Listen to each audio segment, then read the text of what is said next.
Hey, what's up, everybody? Welcome to the 1804 show. I got a good guest, man. Credible young man. You know, coming from Saginaw, Bridgeport.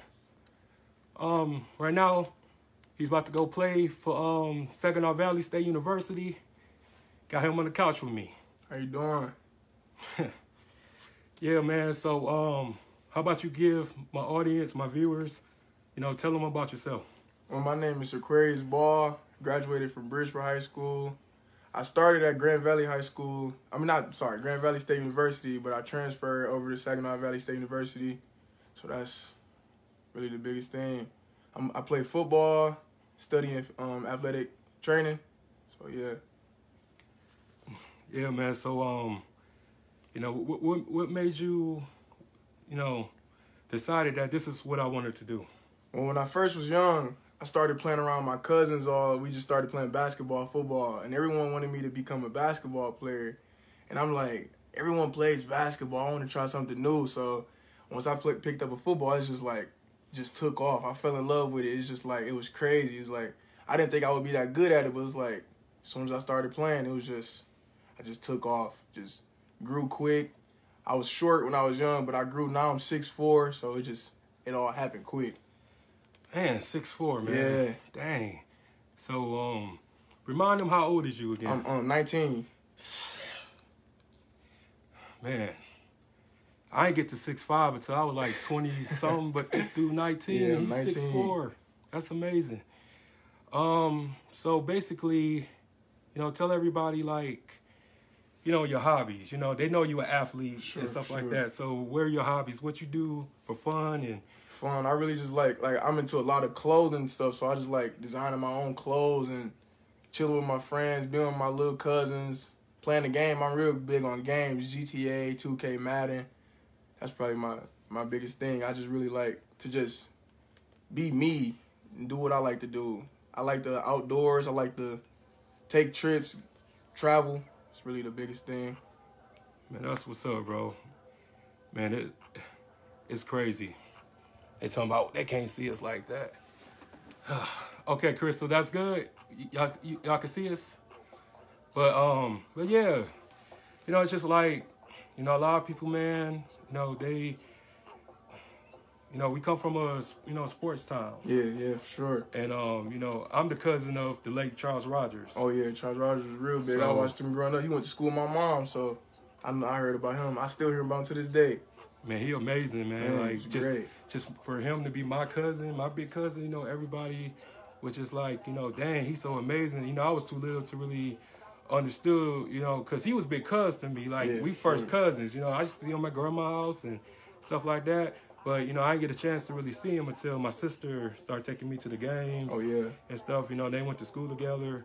And it was just like, dang, like, he was just a God-given talent. He was the GOAT. He was the GOAT, for real. Rest in peace, Chuck, man. But, I want, the viewers to, get a sense of, being a star athlete and overcoming the, just learning, like, the plays and, watching film and being dedicated and working out. Because a lot of them just think, it's easy.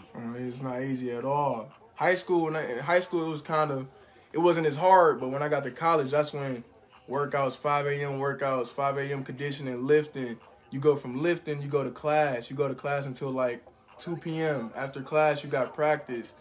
Practice tough, kills you. After practice, you got film session. You watch film for like an hour or two, and after film, you go right to study hall. It's like, it takes up your whole day, but it keeps you motivated, it keeps you going. And it's like, since you're a college athlete, that's what you're gonna do. It's not like, college is not for everyone, especially not playing sports. So it's really hard, really tough. It takes a toll on your body, but if you want it, you're gonna keep striving for it. So what's your plans? After school, and you thinking about going into the drafts? NBA or NFL? Yeah, most definitely. If I'm gifted enough to go to the draft, I would like to. But if not, I'm thinking about playing overseas, like Canadian football or something like that. And if I'm not blessed to do that, then I'm just looking to find a great job, being a great husband, father, brother, cousin, everything I could be to my family. I wanted to ask you, since you know, the NFL, NBA, you know, everyone's socially conscious now.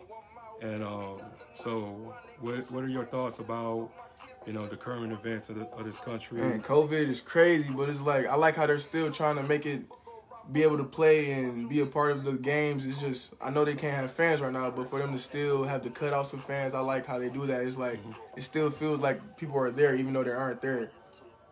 That's what's up, man. You know, I tell people all the time, you know, I work in a hospital. Oh, yeah. So, you know, this is nothing to play with. Right. You know, a lot of people, you know, still having these house parties and, you know, doing a whole bunch of crazy stuff, playing with their life. And you only get one life, man. Yeah, and, for real. And I just, you know, try to advise people just, you know, just be careful. You know, take proper precautions. Do the social distancing, you know, hand washing, wear your mask. Because, you know, this stuff is killing people. This killed over 1 million people in this country. So I just want everybody to just, you know, be safe. Because, you know, you may be selfish with your life, but, you know, we don't know who really cares about us, you know, until it's over. But, yeah, you know, just you being an athlete and everything, you know, we went through a lot to, you know, be able to, you know, be starting fives, you know, go to Super Bowls, you know, win championships. Because a lot of people don't know that the first starting five of a basketball game was at Western Texas College, which is University of El Paso in Texas. And they won the NCAA championship, 1966. So a lot of people don't even know that. Right. And it just, I want everybody to understand that it was people before us that had to kick barriers, had to kick doors in. Just for us to be able to do what we do now. Yeah, I understand what you're saying. Yeah, because segregation really wasn't, you know, an exception to nobody. Right. If you was considered colored, you have to, you know, sleep in colored, like hotels, motels, and eat at colored, you know, restaurants. And so I just want people to understand, like, you know, every time, like, you put a jersey on, you represent somebody who paved the way for you. And it's bigger than you. It's bigger than your name on the back of the jersey. It's for the culture, where you came from. That's why when I play, I just think about my hometown. I don't think about myself when I play. I just know, like, I'm trying to do something positive to put Saginaw on the map. That's the biggest thing. Like, so many people came before me, and they did it. I just want to be one of the people that can do it, too. Yeah, man, that's what's up, man, because you doing it. Thank you. You know, just watching your film, man, I was just like, oh, my God, the athleticism, like, just the rebounding, the passing, you know, a lot of people don't really understand, like, your assist game. Your assist game is amazing. So you play center, right? Yeah, I played center at Bridgeport because I was really the biggest. I wasn't the biggest on the team, but I was the one that had to go get the rebounds and they could jump the highest, so they put me at center. And I don't play center, but I loved it. Like, I loved grabbing rebounds, getting second chance points, making sure I set the screens for the teammates, getting them open. That was just my game, just making sure everyone around me got better. Okay. Well, I wanted to ask you a question. Okay. So what was your struggle? You know, I know that you come from a close-knit family and stuff. I want you to, you know, elaborate on, like, the sacrifices and the adversity that you had to go through to get to this pinnacle. My biggest thing was just, I lacked self-confidence. Like, 9th, 10th grade, I didn't think I was going to, if you asked me would I be right here today, I would have told you it was no way. I didn't even believe in myself. That was the biggest thing. I just always down myself.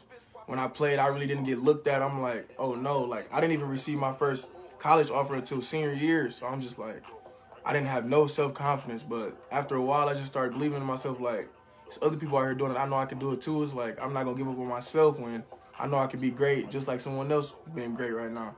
And no one cares, like, if you're down on yourself.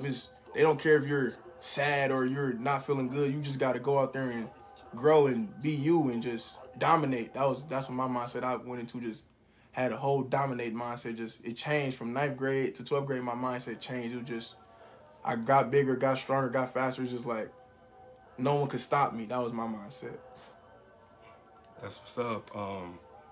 So you have any advice to give to these young kids out here who feel like that? I mean, I got a lot of advice. My advice to the young kids out there is pick your crowd wisely. Separate yourself.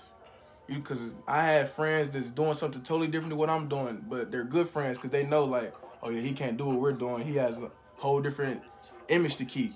Like, that's what my biggest thing is. Just make sure you're being around the people that's going to help you be successful and don't bring you down or trying to have you out here doing something you know you're not supposed to be doing.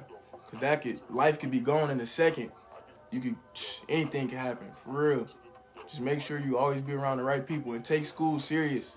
Without school, there's nothing. You're not going nowhere without school. Yeah, man, you know, got a good head on your shoulders to be 19 years old. Yeah. You know, a lot of people, you know, it takes them years to get to your mindset. Right. So that lets me know that, you know, you was raised right. And I'm just like, have nothing but respect. Because, you know, I'm a fan. Thank you. Basically, you know, just to see anybody, man, who came up and, you know, really had to work and, you know, really had to strive to be something, man. Like, we don't really get that many, you know, prospects out of, you know, especially nowadays, because, you know, when I was coming up, a lot of the kids looked older than what we was. So we was like, you know, bigger and stronger and stuff. But, you know, I'm pretty sure, like, you dominated, you know, when you was playing games and stuff. Yeah. A lot of people wasn't really taking the athletic conditioning and, you know, lifting them weights and stuff like that. Right. Because I went to school with some weak people. You know, I was one of the strongest dudes and stuff like that. So I understand, but I also just, you know, just want you to understand that, you know, I just turned 33 years old. So, you know, for you to be 19, you know what you want. You goal-oriented. I respect that, bro. Thank you. Yeah. So, so what you, you know, for the ladies out there, you know, you single? Or? Yeah. I'm single right now. I'm really just focusing on school, just trying to establish something before I start talking to a girl, because I want to make sure I have everything in place. I don't want to just start talking to a girl and it fall and I'm not financially stable or mentally stable. I don't want to put a girl in that position right now. Whew. Man, yeah. Like I told y'all, this dude is way ahead of his time, man. Like, cause me, I still struggle with that, bro. Cause you know, I'm just, you know, I'm a single man and stuff like that, and you know, I really trying to find my queen and stuff. Sure. And nowadays, you don't know who really, you know, cares about you. Yeah, that's the biggest thing. Is like, you don't want to start talking to someone just to be with you, just for what you got. I want someone to love me for who I am. That's the biggest thing. Yeah. Cause coming through high school, it was always, oh, he's a basketball, football player. Oh, he's this and that. I don't want to be looked at as that. I'm still human. I still want people to be like, oh, that's just normal Q. That's why. Yeah. Man, you got people reacting to that, man. Yeah. Like for real, like, cause a lot of these, you know, athletes, man, they don't understand the difference between having somebody who loves you or love what you can do for them. Right. And it'd be like a lot of people, man, just, you know, fall into that trap, you know. And it's like, hard to get out that trap when you fall in, because I've been through it before, and it made me realize, like, this is not what it's supposed to be. Like, be with someone who wants you for you, not what you offer. Man, you're going to make me cry, man. But yeah, you know, to everybody wondering my hat, I ain't received my stimulus check. So, yes, this is why I'm wearing this hat tonight, because I ain't got my stimulus check, and I don't know what's going on. But, you know, I deserve my money. But, you know, this is not about me, but some of it is, because, you know, everybody getting theirs but me. But, you know, that's another topic. But yeah, so where do you see yourself in 10 years from now? 10 years from now, I'm not going to say I see myself. I know I want to be far away from Saginaw. I'm not going to say like it's a bad place to be, but you can't stay in Saginaw forever. I want to move away, start a foundation and grow. I want to have a family, be able to, even if I don't play sports, just want to have a good life and just be able to go outside my neighborhood and not have to worry about gunshots or drive-bys or police riding past every day. That's what I really want to see. I see myself 10 years just being bigger in Saginaw. That's the biggest thing. Shoot, just the way that you thinking, man, you're gonna be larger than life. Yeah, that's, you know, I see that's the goal for sure. You know, we all see it, and just, you know, knowing that you really have came a long way from, because I haven't really, you know, followed you, but, you know, your mom was always supporting you. Yeah, always. That's my best friend, my mom, my everything, for real, man. And she really helped me out when I was going through my state of depression and stuff like that. So, you know, I consider you as, you know, like a little brother, man. And and I was grateful that, you know, you took time out to come on my show. Oh yeah, anytime, for sure. I'm not like everyone else. I'm not this conceited, cocky person. If you want to talk, anyone on this live, everyone to talk, say something, you know, you can always hit up Q. I'm normal. I'm human like everyone else, for real. Hey, can he come back, y'all? Can he come back? Sure, I'll come back. Sure. But yeah, man. You know, I don't want to take too much of your time. You know, I know you got stuff to do. But you have any final thoughts, any final concerns before we wrap this up? I just want to say thank you to everyone that tuned in.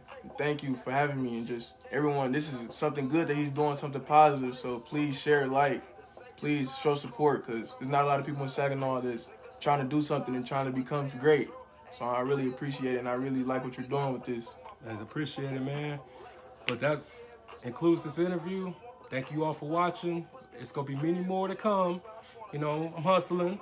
You know, I'm trying to, you know, change that narrative that all we do is hate on each other, shoot each other, all this other stuff. You know, it's about time we have some unification, some love and respect and positivity, support. But yeah, be back.